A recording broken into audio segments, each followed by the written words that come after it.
Hello, and welcome to another episode of Let's Talk About It. We're here to investigate incest and destigmatize childhood sexual crimes. Many people don't want to talk about it. We do. With me today is Shannon Page. I'm very excited to have Shannon here. Shannon is a certified peer specialist and survivor as well. Shannon does a lot of advocacy work in our community, and she founded Surviving Childhood Trauma, and she shares thoughts over coffee, which I enjoy and I follow myself. She runs a survivors circle. It's an online peer support group. She does one-on-one mentoring and much, much more. I like to start these because I hear so many times people wonder why we share, Shannon. And so I always like to start with this, even though, as I always say, they share their stories all the time, but they don't really want us to share our stories. So I want you to bring us in with your motivation to be here today and all the work that you do around advocacy. If you could let us know that motivation, that'd be awesome. Yeah. So first of all, thank you so much for inviting me to be a part of your show. I'm really happy to be here. And this is actually a great starter question because it's the exact reason that I'm here to share my story, to talk about what my healing journey has been like. I share because, at least now, because it is so important, because our stories are so powerful, because um, sharing a shared lived experience and connecting with someone through a shared lived experience, especially one like those that we've experienced through childhood Right. abuse and sexual abuse.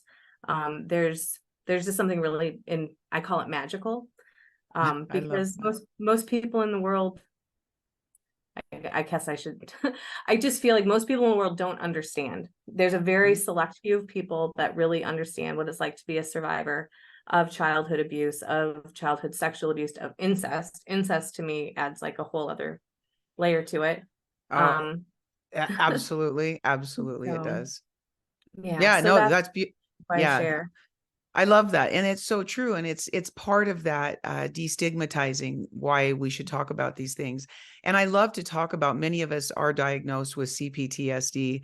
And that, is extended trauma. And people don't understand that. And one of the things that they learned through Vietnam vets coming back was that peer support groups, Shannon, were actually the number one thing to Mhm. help us survive and actually thrive.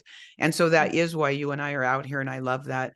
I like to also now go back into your story a little bit, just share what you're comfortable with, but so that people understand your story. So just kind of bring us back to what your childhood looked like, what that was for you. Yeah. So I could take up the entire hour just going through my first like 14 years of life, right? So Sadly, right? let me Yeah. let me try to hit the bullet points, and then maybe if you want me to embellish on some things, I can. Okay. So life for me started in grief. My mom passed away when I was born. There were complications during birth. She went into a coma. I've heard mixed stories on whether she got to see me or not. So I actually have no Oh, idea wow. if she and I ever had any type of connection prior to her death. So when I was about 3, my dad moved us from California, where we were living, to Washington State, where his family lived. So I had left my mom's side of the family, and then kind of just lived a very isolated life in a small area of Washington State with my dad, his siblings, and his parents. My grandfather, my dad's dad, molested me most of my life.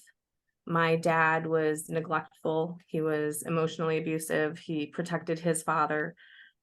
So, uh, that was how he abused me, was through just not protecting me, through giving me this life of, unpredictability and frightening. Like I remember having dreams, like nightmares as a kid, waking up and then just calming myself back down. So there was really no safety for me growing up. I didn't have like a parent that I could go to.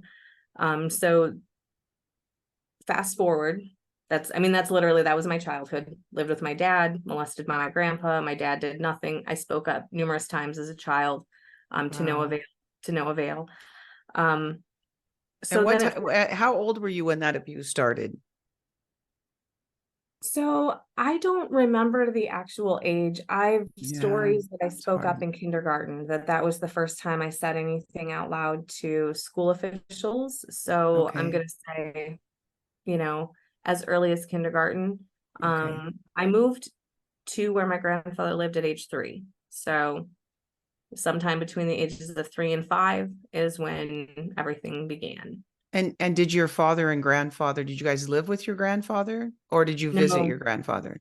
we lived right down the road, so we visited Okay. all the Okay. time, right? So I grew up in Section 8 housing. My dad was unemployed most of my life. We lived off of welfare programs and, social service programs. And so I just remember being at my grandparents all the time. That's pretty much where we had dinner, like every night was Right. up the road to grandma and grandpa's house. So Okay. yeah. So go ahead and continue. Then you were going to say in your teen years. Yeah, so about age 12 is when it ended, because I actually have a memory of telling my grandpa that I heard from someone at school what we did was not okay and that I didn't want to Mm, do that with him anymore. Um, Between age 12 and age 14, my dad, at least I think it was age 12, but somewhere in there, my dad got a job and then he lost it. We moved and then we lost our home. And there was suddenly a bunch of instability in our housing. We moved in with my aunt mm, for a short time, and we were on the verge of becoming homeless. So I got in touch with my mom's parents in California, and asked if I could go live with them. This was at age 14. mm, And their answer to me was that if I came, because I was 14, right? And at that point in my life, my dad was my hero. And I was just like, we were going through some stuff, right? Like, we just needed a place to live. So I called my grandparents and was like, maybe if I can stay with you until he gets on his feet again, then I can come back. But my grandparents said, if you come till you're 18. mm. And so I made that choice at 14. I say that loosely because I don't really remember making that choice, but I know that I was supported in making that choice by my aunt. And I have my theories on why. We can get into that later. Right. Right. Um, so I made the decision. I told my father. He signed custody of me over to my grandparents. And at 14, my guardianship was transferred and I left Washington State, moved in with my grandparents.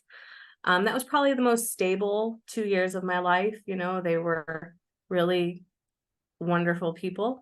Both my grandparents, I've lost them since, but that was probably the most stable my life ever was during my teenage years. But it was also some of the most traumatic years. I disclosed to my grandma at some point in the first few months. I don't really remember it. I don't know why. But she was the first person to believe me, first person to do anything about it. So I was immediately whisked into therapy. The therapist was a mandated reporter. And the next thing I knew, between the ages of 14 and about just shy of my 16th birthday, I was caught up in the investigation and trial against my grandfather. Mm, So I went through all of that.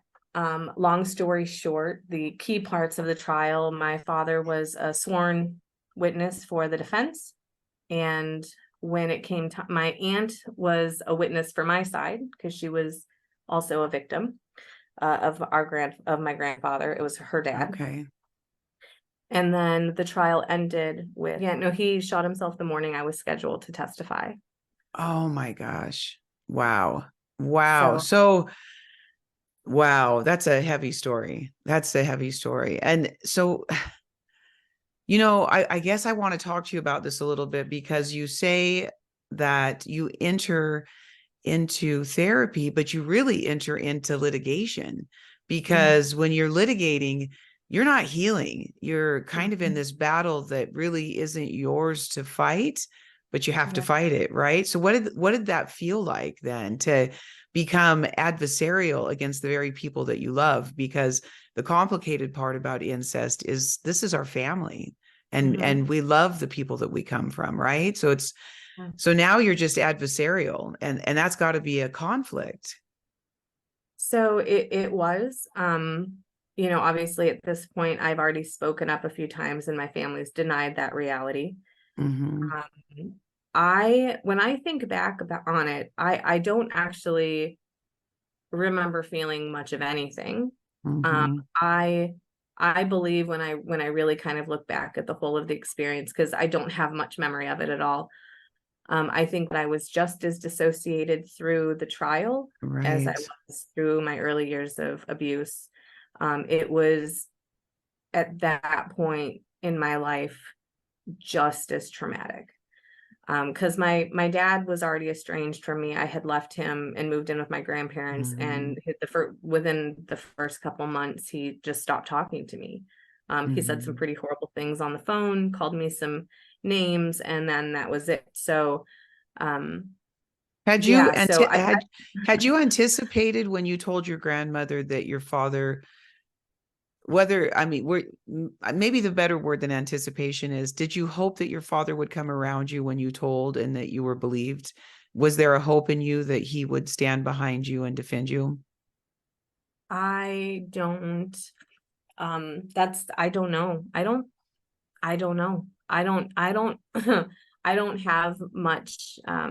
connection to myself Mm-hmm. at that point. I know what I went through, but Mm-hmm. remembering myself in those moments, um I don't know that I ever had any type of connection to my emotions at that point. So Mm-hmm. um I think I don't think that I was thinking anything at that point Right. about Boy, my dad. right. Shannon, you know what you just said about emotions is almost there's these themes that come up that I'm noticing in these interviews, and one of them is coming through this kind of trauma. We don't have emotions like normal people. Mm-mm. I put my emotions in a tool belt, so to speak, and it was like, what tool do I pull out? What am I supposed Yeah, to show other people? Because I certainly didn't have a response. We couldn't afford emotions, right? If we had yeah, emotions, they would have taken us out. And so yeah, mostly we felt numb. Does yeah. that resonate with you somewhere? No, it 100%. I actually for a long, long time believed that I had written about the trial about a week later in my diary. Mm, And in my early days of healing, I went back into my diary and looked and found that I actually wrote it the day it happened. wow. I wrote about it Wow. the very day it happened, and in writing about it, I actually gave myself information about the 3 days that I was in Washington that I didn't remember. Because I mean, as hard as I try, like the holes in my memory are just so intense. I don't know if I'll ever get them back. You know, I've got Hmm. also time isn't on my side either as the years continue to add on. Um, but no, I don't know that I had any hopes that my dad was going to come around. I mean, he at that point we'd been estranged for quite some time. Um, I will say I did not, as much as I wasn't, I don't think waiting for him to come save me. I was very devastated and Hmm. extremely shocked when I found out that he was testifying for my grandfather. Because I didn't find that out until later on into the process of the investigation. And that was probably one of the most shattering moments, like pivotal Right. moments, probably as far as like changing, like perceptions of life and people and, Hmm. safety and stuff. Um, that's actually a, a part of my story that I'm working on in EMDR therapy right now is specifically the image I have of myself in the conference room when I found out about that. And it's huge betrayal. And do you mind if I read what you posted today about that EMDR session? Oh, sure. Is that So okay? yeah, today was my second, or yesterday was my Yes, second one. the reason that I want to share this with whoever's listening, and some of you are watching us, some of you are listening, but this was Shannon's post today, and that was just the perfect segue because I really want to read this. It says, last night was my second EMDR session. The plan was to continue reprocessing the memory and emotions from the week prior. My mind had other plans and instead threw up a wall of resistance. I spent my EMDR session last night leaning into my avoidance to see what I was protecting myself from. No matter what I did, I couldn't touch the emotions, the image, or the feelings from my session prior. And this is so huge, Shannon, because the more for myself, I mean, I was in therapy, pretty intense therapy for 20 years. I mean, with the murder and all of the stuff that I lived with, it took me genuinely 20 years. And so many of us get stuck in this moment. I can remember returning from exactly what you just said. I'm stuck in that conference room and I'm right there. And there was this one place I was stuck at. I was trying to get down the hall after the murder and I just wanted to get away from everybody. And I told Redmond, I keep staring at this hall. I keep staring at this hall.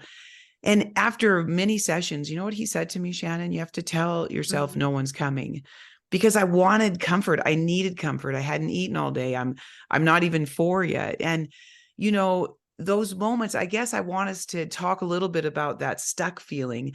And it does come back to us, but you have to sit in that really odd feeling of numbness, right? And so they come into the conference room, they tell you your father is betraying you once again, and that violation was so profound, it was probably pivotal in your life, right? Yeah. I would say that is the moment, like, I mean, I had many moments during childhood where my perceptions of the world were being altered and manipulated and influenced in maladaptive ways. Mhm. That though, I often feel that my dad's betrayal, his lack of protection, his lack Mhm. of support was was what I feel like it fucked me up more than the actual abuse that my grandfather Right. did to me. Because if I had a parent to show up for me Mhm. sooner, things would have ended sooner. I would have had access to resources and Mhm. tools to begin healing sooner. Um, the betrayal trauma from my dad, in addition to all the neglect and the Mhm. emotional abuse and all of that stuff, has created some of the deepest, most negative beliefs in me that I Mhm. have to work on healing now. So that's where that image has come from, because I have so much tied into that image in that Right. You know, courtroom from that right. moment. Counselors don't use these kinds of words that I use, but it's almost like your heart broke further. And you know, Oh, shattered, those broken heart, shattered. yes, Mhm. exactly. Those, and I understand that so deeply. But one of the things that I understand about incest, you said an interesting thing. And so I just want to go back to a factual statement you made. Your father's sister was molested by your grandpa. Is that what you said earlier? Yes. So here's the thing about incest. Your father, most pedophiles, and you can read studies, they don't usually skip one child. If a pedophile is molesting in a house, they are raping and molesting everybody. So it was most likely your father, his own denial of his own situation, Mhm. right? So your aunt stays out of denial, but your dad, and unfortunately denial breeds this darkness in people, and it's devastatingly hurtful. Denial is a really ugly sport Mhm. almost, right? And so when you're the object of that, it's a very cruel design. Denial is a very Mhm. cruel thing for the person who owns it and the person who stays in it. And so you know, many times in these stories, I like to ask, where was your mother? Your mother was never there. And so for you, you just never knew what comfort or protection felt like. And those are devastating things to lose in childhood. Like you talk about, um, you know, the abuse to our body is horrific. And I am not going to minimize that in any way, because Right. those are Yeah. horrific attacks. But Mhm. the horrible devastation on top of that, when you don't receive comfort or protection, it makes Mhm. us feel like the world, it doesn't exist in the world, right? Well, right. Like, well, I was 100% not important enough. You Right. it would just solidify that I was strictly an object in my Right. family. I wasn't seen as, you know, like human. I No was just, worse. there was, yeah. And Right. that A has lot of, really, I'm sorry, continue. I just that is really, that's what's really stuck with me, is that message that you get, as a kid when you're being neglected like that. Right. It's true. And, you know, people talk Mm. about shame a lot, but you know what they don't talk about is worth. And Mm, I didn't feel worth anything. And so I picked men who treated me like shit. They treated my children like shit. I didn't know mm, any better, Shannon. I really believed that I was kind of created for that. It was all I knew was somebody treating me horribly. And so I felt like my first husband, who was horribly abusive, was a lot better than my parents. And so it's all relative. But yeah, sadly, I had no line of what worth felt like, what it felt like to be treated like you had worth. yeah. And that's even a deeper thing than shame. Shame, of course, we all know it's there and that's an ugly thing. But worth Mhm. really tells you you have no value. And that, I don't know, it's extremely devastating. And your father then underlined that, italicized it, and bolded it when he said, "I'm going to testify against you." Those themes are absolutely devastating. And so, how beautiful that you had your grandparents. For me, my grandma was enough. I always think that there's always some angel in a corner somewhere that's fighting for us, that gives us enough worth to come out. And so, was that your grandparents for you, for sure? And did you stay with them then until you were 18? What happened then after the trial and your Mhm. grandfather then kills himself?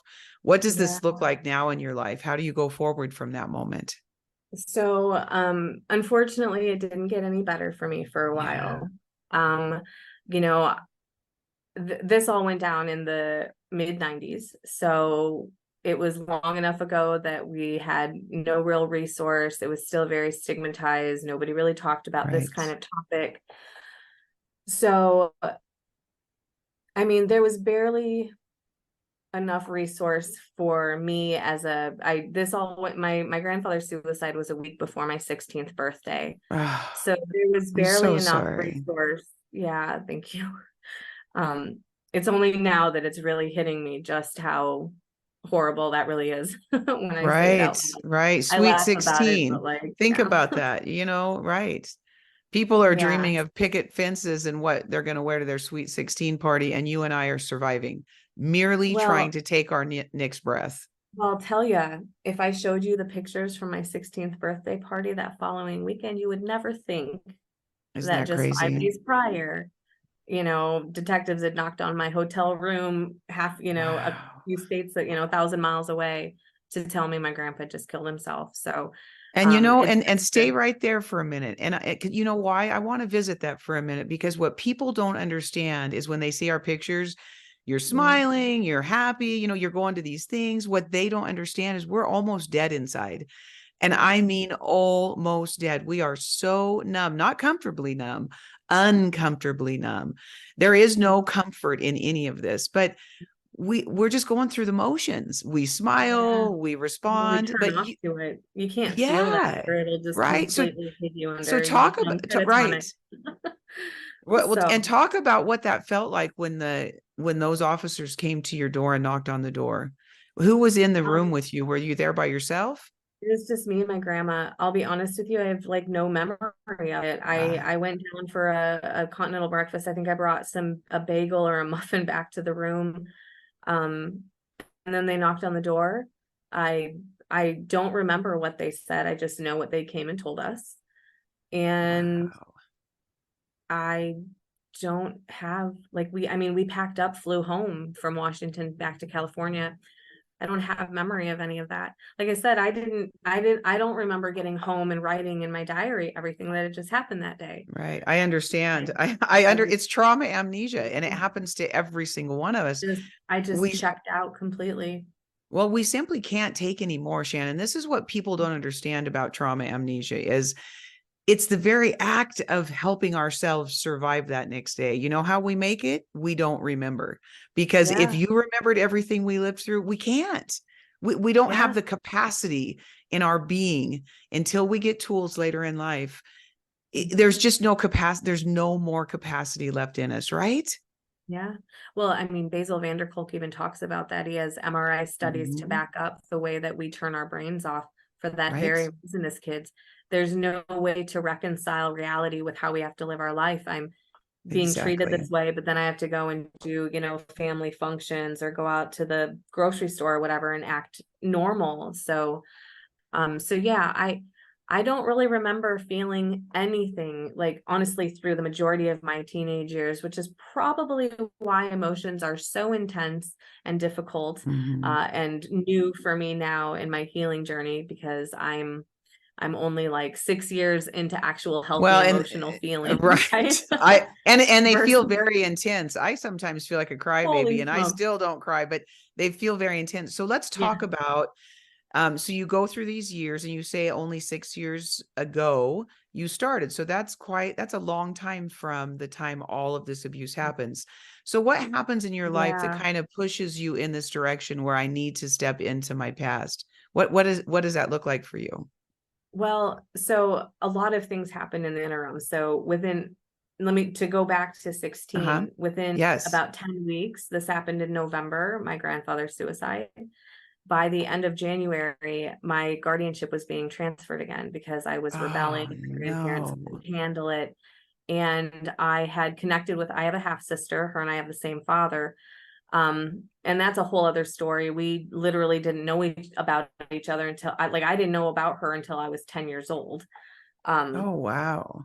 so I ended up moving from California to Chicago at age 16 to live with her and her mom. And the next 18 months of my life, her mom moved us between 5 different states. Her mom was neglectful in her own right. There's a Oh, whole no. bunch of things that happened there that just reaffirmed not feeling worthy, not feeling good enough, not being lovable.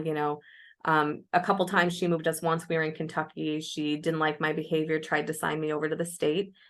Oh Didn't my work, gosh. thankfully. Tried it again in Wisconsin, where I live now, and it didn't work again because I've never been like a threat to the household. I've always had a really sharp tongue. I've bucked authority and talked back and been snotty and rebellious. Oh, Um, I can't imagine why, Shannon. but Come never, on. never like I've never been like a violent kid. I've Right. never, I was always afraid, honestly, of Right. getting in Yeah. trouble. I've Right. always So been was I. terrified. Right. So at age 17, she kicked me out, moved in with a friend for a few months, met my first husband, like had a child very young, a young marriage that, was amazing and then ended just as fast as it began. It was great. And then it wasn't, it was almost like a trauma response, you Right. know? Probably it was. Um, The first person that can help you, we just cling to, Shannon. That is yeah. quite natural. Oh yeah, got me out of the house. Right. And then, the divorce happened within like 3.5 years. My oldest was like 2 or 3 years old at the time. I'd have to look at the actual years to figure out the days.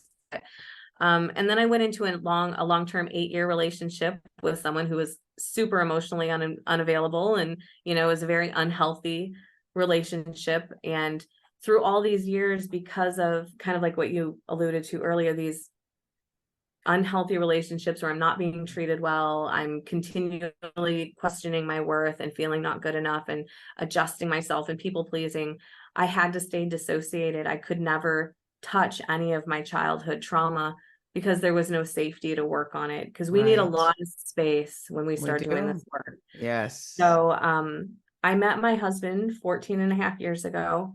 It was after the 8-year relationship. We were together for 6 years when we had our daughter. And then we got married a year later. We got married like 8 months later. We got married a year later. And then, and then shortly after that, our marriage started to ice out and hit the rocks, and things were getting weird. And um, the biggest hiccup was our intimacy. It changed Mhm. dramatically. I don't know exactly what it was. I think there was a number of triggers that happened: safe relationship, Mhm. space to be myself, birth of a new child. I actually happened to be working at a senior center at the time, so I was surrounded by a lot of older men and women that, I don't know, might have been reminding me of my grandparents. But all I know Right. is that in January 2017, hubby and I kind of had this like major blow up. And my response to him, even for me in that dissociated state, I knew just didn't make sense, and it was not healthy for our relationship. And I just couldn't figure it out. And I was sitting at work one day, and I hadn't talked to my husband for like 24 hours, right? Like I'm not making eye contact. I'm totally in this petulant mode of like just silent treatment. Um, echoes from my childhood. And it just hit me like, oh my God, is it really that? And I've been in and out of therapy all through Mhm. my 20s. I've regurgitated and recited my story with no emotion Right. or pause for like almost like I've enjoyed watching therapists' jaws hit the floor, right? It's like, yeah, Mhm. I lived through that, totally disconnected from it. Right. Well, not this time. Not this time. I started Googling like, you know, symptoms of childhood sexual abuse in adulthood. Never in my life until I was 37 years old, and I went to the agency here in town that like was worked specifically with like domestic violence and survivors of childhood abuse and like both children and adults. Never had I heard the word trauma survivor, Mm. PTSD. I've all my life always Mhm. been depressed. Duh. Mhm. Yeah, no. Right, right. Um, and so that's pretty much how it happened. I had three different guardianships through my life. Even though I never went into foster care, I feel like it's a little similar as far as being bumped around a lot and feeling like Right. nobody, wants you. And then once I got out of that, I spent another like 15 years in this dissociative survival mode, in unhealthy relationships Right. and workaholicking myself to death, trying to Mhm. just be good enough in life. Uh, and then I met a guy that just was like super awesome and opened up a lot of space. I sometimes jokingly blame him for like that was created in the days of my healing. Oh man, it got hectic. But that's pretty much what brought me to here. That's why there was so many years of Okay. dissociation and now 6 years of healing. Okay. So did you stay with that? Is that the same husband and you guys worked through that, or is this a different relationship? Yeah, so my I healing could, started with my current husband. Like okay. we were together for 7 years post pre-healing, Okay. and Gotcha. then That's and then we awesome. moved through my healing. He's been with me through Okay. all of it. That's wonderful. And the funny thing is, Shannon, is that I didn't get into serious healing until I couldn't have a healthy relationship. And what brought me into serious commitment to healing was relationships. I genuinely wanted a loving relationship with a man. And I came in and said, I'm here because I don't know how to, connect to a guy. And then when they start hearing our stories, they're just like, that's what you're here for. But ultimately we do. We want to connect and we want love and we want to be like the guy next to us, even though we know we're not the guy next to us. But I had no idea where that journey would take me, honestly, including seeing that murder, like all of it. Because I always knew I was in this room with them. I always knew something happened, but we just never go there, right? And so then when you say, I'm just here to fix my relationship, oh my God, it's like a bomb goes off. And then to explore one thing, you have to explore 12 things to get to that thing, right? And then before you get to that, you have 20 other things that pop up. And, Yeah. so I kind of want to encourage you in that EMDR. I actually read that comment to my daughter because she's here visiting for a minute. And I loved that comment because so many people find themselves there. And with Hmm. my experience and the 20 years of really diving deep, like I stayed alone for 13 years to really jump in. I dated a little bit, but I didn't live with anybody for 13 years because I had some serious work to do on myself. I Yeah. found that those doors opened. They would just open. And sometimes when that block would come, I kind of was thankful for that because I'd had enough for a minute. You know what I mean? And then when it opened again, I was ready for that. I remember when my counselor said to me, Jody, your mom hated you. I didn't go back for a year. I couldn't. I knew what door was going to have to open when I opened that because my mother was also a pedophile and was there a lot. But if I didn't open that door, it wasn't real, right, Shannon? And Right. so Yeah. sometimes we don't want to open those doors because we know the work that's going to be behind that door and the pain. Hmm. It's kind of like we don't want to step into that pain. And I think that our bodies and our minds connect us when we're there and we're in that good spot. You know what I mean? Where maybe that was enough the week before. And I think journaling helps it a lot too. Have you journaled through this time in your life? I can remember writing words like, where did that come from? I didn't even know it was in my being. So how did that work for you? Have you journaled? Since last night's session, No, I or mean just just in general? in your healing process. My entire website, my thoughts over coffee, that is my journaling. Oh, that's I cool. that's pretty much my journaling. I mean, I do have private journals that I write thoughts and stuff down, and I have like my notepad on my phone that I'm always jotting thoughts and stuff down in. I have like a trauma folder. Right? That's So, good. um, but I but yeah, that's probably it. I do so much writing through my Mhm. website and stuff. That's kind of like I journal to the public. Right. And go ahead and tell everybody your website right now is a perfect time for that because it's beautiful for anybody listening or watching. Shannon does, one of the things that she and I both do is we heal in real time with you and we share those, what it feels like to be in that moment. It's very Yeah, different. I always believe that if you want to heal, talk to a trauma survivor.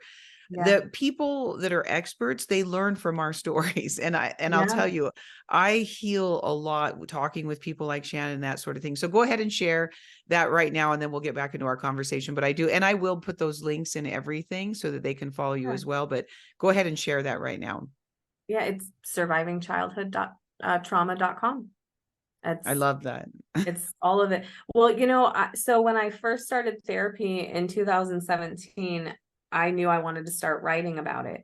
So I ran home and started a WordPress blog. And I was like, what am I going to call this? And that's what I felt like in that Right. moment, surviving childhood trauma. And I just got really lucky because I did that right before the boom of the internet and all this social media stuff. So I caught the name. Yeah, that's beautiful. Oh, and I love that. Yeah. But yeah, you're very honest and you're very authentic. And I think it's beautiful. The next thing I kind of want to talk about, because I'm not really sure where this fits in your story, but one thing I've really noticed is God, there's this big God wound in many of us. And whether you're atheist, whether it doesn't matter where you kind of come to the story, I think it's kind of a significant thing because, again, just like when you brought up, I love The Body Keeps the Score. I think it's one of the most profound books written around how our bodies respond.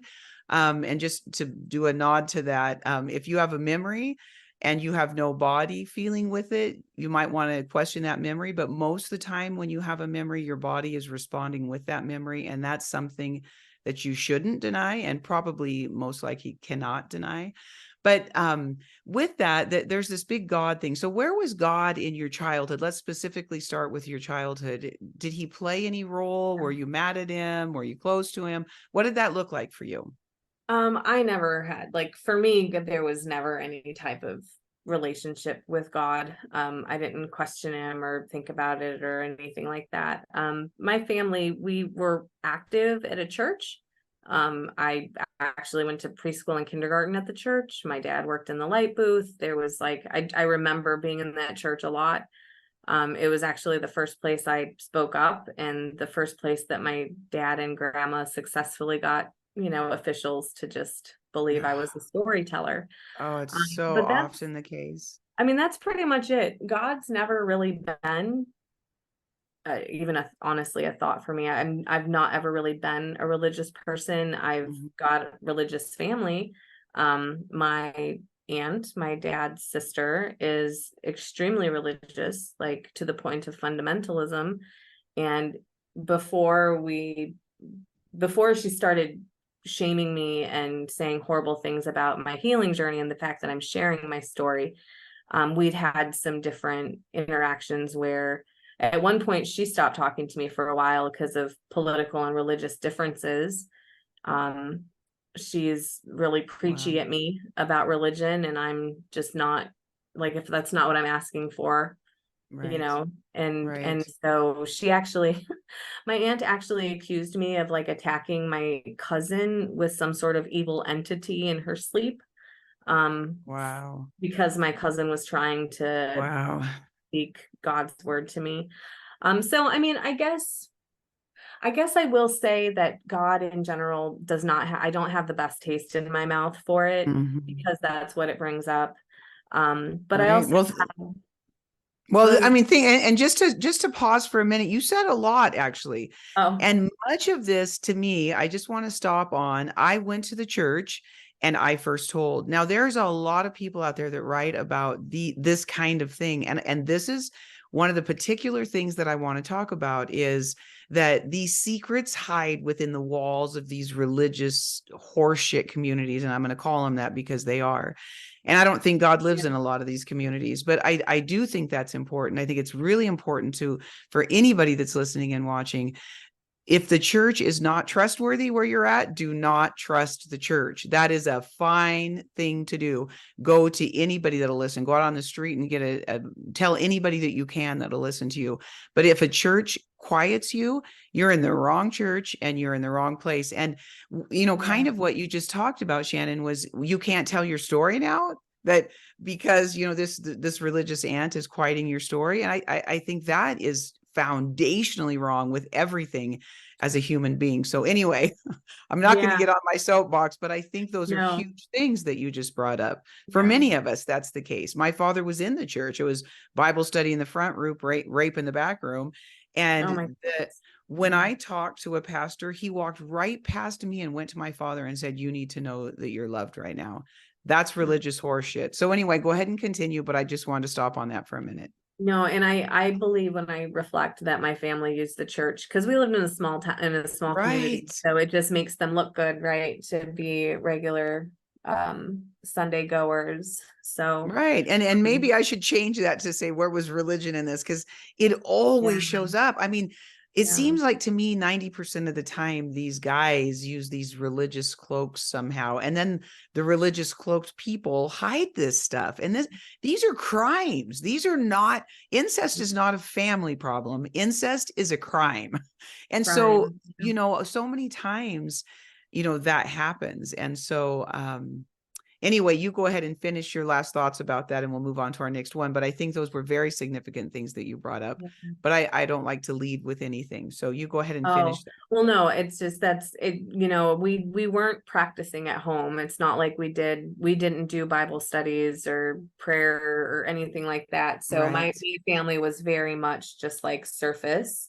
So, Right. um, so in that regard, because it wasn't this huge thing in I mean, I went to church camp once, I think, but I don't ever remember having honestly, I was literally this disconnected. They may have tried to condition me with religion and they may have been trying to kind of like, push that dogma on me, but I was just such a I don't remember any of that. I don't remember experiencing that. Um, and I mean, I remember I used to look at the sky as a kid and like imagine that maybe my mom wasn't dead and that she might come back for me. But that would probably be like the closest to like any type of contextual like look up and ask for something. But I don't Right. think I was talking to God. Right. you Right. know. Well, right. And that's a hope, it's hope of a child for sure. Yeah. And But yeah, that's fair. I mean, that's a fair experience. It's kind of like when you talked about I was angry as a child. I mouthed off as a child.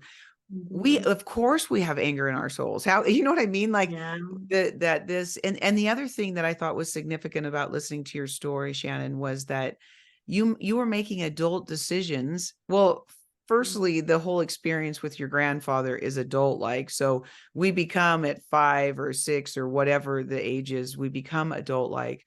But then you're making these decisions for your life at 14, at 16, I mean, all of these things, it's the tattered soul that's left in us when we come through these experiences. I don't think that people give enough weight to. And the yeah, cost of that and the integrity and the strength it takes for us to begin to walk out of these situations, all of these things, God included, all of these things that are universal truths that people talk about. And we mhm, barely even begin thinking about these things because all we're trying to do is take our next breath, yeah, our next step in life. Like people say, Jody, how do you do it coming through what you did? And you know what I say? one day at a time, because tomorrow Yeah. I can't go too far ahead and I can't stay in the past. I have to try to, you have to go in both places, right? Because we have hope for the future, and our healing our past fix us. But I try to just stay in the moment of the day, because that's where I find safety. It's where I Mhm. Yeah. find I can, it's palatable for me right here, but I can't Mhm. go too far back or too far forward. So, Well, no, and just with that, I think that's it. It does speak to the truth that you said earlier. When one of the things I realized about my EMDR session was that um I had done quite a bit the week before. all right. And I made a joke that my brain was like, oh, you caught me off guard last week with that session of EMDR, but Right. you're not going to fool me this week. Right. Because the couple seconds where I was almost able to touch any type of feeling, I never once through my EMDR session caught any images. A Mm-hmm. couple times I felt the growing wave, like a big, huge hurricane type wave or Mm-hmm. tsunami wave of emotion. And all I can ever say to my therapist is it feels like sadness, but I Mm-hmm. think there's like fear and overwhelm in there too. Right. So, And I think that's really cool. I think sometimes we have done enough work, and I would trust what your body's doing. I guess that's what I just want to say as a person who's yeah. lived through these experiences. And I remember, it's funny you bringing that up. There was this man who my father allowed to be in the rooms with us and abuse us children together, and he was also there when they raped and murdered this woman. And so I was talking. I don't talk a lot about him very much, but this one day with my counselor, I said, Redmond, I have this feeling about him, because he brought it up. Let's talk about Craig. And I said, well, I just have this feeling. And he did a very interesting thing, because he had a degree in child psychology. He was a doctor. And he said, let's go over to the table, Jody, and I want you to pick up any color that you want and write it out. And you know what was weird, Shannon? I could pick that up. I picked up red, and I was angry. I was so angry at him. And I don't like anger, because anger lives in this place where you're going to be raped or murdered in my world. And so anger is a very frightening thing for me. Mhm. But it, all of a sudden, I could feel anger and I could feel these things. And so I think it's very interesting, but not going too far down that rabbit hole, because right, we can with our therapists. But Yeah. a beautiful thing also that I think that we need to respect is, maybe I've gone as much as I need to go, and we'll go next week. We'll see where we can go with that. Because sometimes Mhm. I walked into these offices and I'm here because I'm dedicated to this process, but I'm kind of out. Or I have a session where I walked out and there was the fog of PTSD everywhere. And I thought, oh, Mhm. I always scheduled them after work, because I couldn't go back to work with any kind of wherewithal. You know what I mean? And I had a Yeah. pretty stressful job, and I just couldn't step back into it. So I guess Same. I'm just saying, after reading that this morning, honor yourself. Only go as far as you can, because sometimes, you know what? If it takes us 30 years to heal, so be it. Our Right. bodies will know. And then the other thing Yeah. you said, that I thought was interesting, I love listening to people who've come through stories like mine, because I have so much compassion and understanding around it. But you talked about, just stepping in and out of your story. You can do that. And you said, I'm Mhm. getting older, so I don't know how much of my story I'll get back. I'm going to tell you some truth around that I found. The older you get, the harder it is actually to deny and cover your story. And many people have to apply more alcohol, more, run more, shop more, dissociate more. I know people that actually go away from their children later in life because they can't handle it. So the Mhm. truth is, if you allow it as you get older, your mind kind of brings it back to you, because it takes mental capacity to shut those things down. So it does get harder as we get older. So I guess I just wanted to encourage you that story is going to find you, as long as you're willing and available. Mine finds me when I don't want it to, Shannon. Let me tell you. Sometimes Yeah, I I just want to think be like, could you just shut the hell up now? Because yeah. I don't really want that one. I think what I mean by that though, like, and I get that because the more aware I become, the more receptive I Mhm. become. Yes. But Yes. it's more like for me, I get messages through my behavior and my like the things that I Yes. feel in my body. And that's the Mhm. stuff that I work on in therapy more so than the flashback that I had or this memory that popped up. Well, I explain that a little bit more. We have a few minutes here. I'd like you to explain that a little bit more. Bring us into that with you. so in my early days of healing, like in that probably first 18 months, lots of memories because I Mhm. had absolutely blocked out a lot of stuff. So lots of mundane memories of childhood, as well as memories of abuse, memories of hurting myself. But remembering things that my dad said, like survivors have like survivors that I've worked with and that stories that I've heard, they have these memories of being told they were not wanted or pieces of shit, or Right. like they have these memories of the individual incidences of abuse, and like they have more wrapping memories of their childhood as far as how they felt or how they were in school, or I don't have that. I actually still don't remember my entire sixth grade year. I can't figure out who my teacher, like every time I try to like do my timeline, I hit this blank space where I Mhm. can't remember Right. where we lived, who my teacher was, what was going on. So when I say that I just feel like time is affecting my it in insofar, what I mean is that I feel like I have done so much work to close out Mhm. a lot of stuff that it is kind of lost in translation. I get But that. my stuff always comes up in real-time situations. So the reason I'm Mhm. doing EMDR right now, and the reason that the image is that courtroom, which is a memory I've had my whole life, it's not new, Right.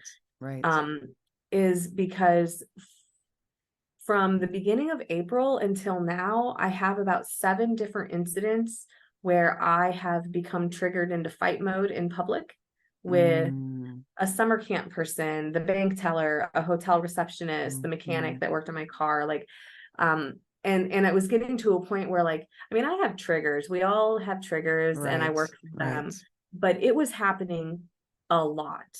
Right. Like, I get it. where I'm going into therapy going, like, I get that I'm stressed, I moved and stuff, but Mhm. what is going Mhm. on right now? And so we dug into the belief behind that, which is that I'm not Mhm. lovable, I'm not good enough, I'm not being valued by these people, I'm not being listened to, I need to protect my family, or myself. And I dug into that and have gotten to this image of my dad and this feeling of betrayal and not being worthy or lovable, or, that I need to fight hard to protect myself because nobody else will. So that's kind of what I mean. Because even in my Right. No, I get EMDR, it. It's good. yeah, because even in my EMDR sessions, I do get cameos of memory, but I don't really have new memories coming up. Mhm. I might get connected to some new feelings that go with them, Mhm. but in general, um, there's just some things I mean, and maybe, I don't know, I'm only 6 years in, so talk to me in another Mhm. 10 years. Right, right. I know. It's Doesn't very that sound possible. terrible? You know, and I love that. And that's why I wanted you to explain to anybody listening what that feels like, because I can say 100% it felt the same for me. And I Yeah. remember, Shannon, looking at my therapist of years, and you really begin to love these people because they help you so much understand what your mind's doing. But I said to him, Redmond, is there an end point? Like, I'm so sick of this. Can I get over this? Like, I'm Mhm. gonna get here and I'm done, right? And his answer was, Jody, I cannot tell you that at 80 you won't have some kind of flashback or some kind of trigger. And so our reality, honestly, when you step into the game of healing, but it's the same for any person that doesn't come from trauma, right? They get to smell something and say, oh, this reminds me of my grandma's house, and they could be Yeah. 72. Well, that's a positive thing for them. Unfortunately, when we have years of extended trauma, we to live healthy in the most significant way, to be open and whole to our life experience, Mhm. that could happen to us, just like it happens where they remember driving through Nebraska when they're 11. That's just Yeah. what it looks like for us, right? And it's just a reality we have to live with. Do you agree? 100%. I think that healing is about the journey. It's not a Yeah. final destination. It's a daily Right. choice that we make every day Yes. to heal. Um, I always talk to survivors about this, that there Mhm. isn't some end goal. Because Right. healing is about self-empowerment and improvement and reflection and, self-discovery. yes, we're also unpacking a lot of crap that really, Right. that the average person maybe doesn't have to unpack. But um, the radical acceptance of childhood trauma and the healing is that that's my childhood. It doesn't matter Right. See, how and old right. And I am, how long I've been exactly. doing this work. It was still my dad. It was still my grandfather. It Right. was still my aunt.